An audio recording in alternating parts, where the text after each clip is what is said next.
Bugün sizlərə dünyanın ən böyük dini məbədindən Angkor Vat'tan danışacağım. Angelina Jolie'nin burada çəkdirdiyi Lara Croft filmindən sonra Angkor Vat dünyada daha da məşhurlaşır.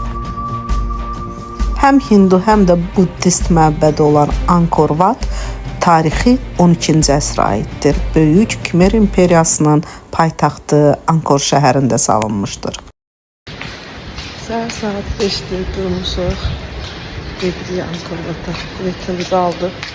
Günlük giriş 37 dollardır. Bura səhər 5-də getməyimizin özəl səbəbi var idi. Çünki insanlar bura gün doğumunu izləmək üçün gəlir.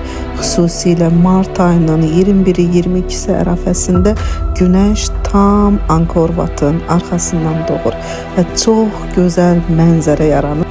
Minlərlə insan bu möhtəşəm səhnəni izləmək üçün bura toplaşır.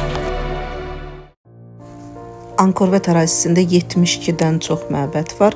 Biz bunlardan yalnız 3-ünü gördük. Xüsusilə də gün batımı və gün doğumu məbədlərdə möhtəşəmdir.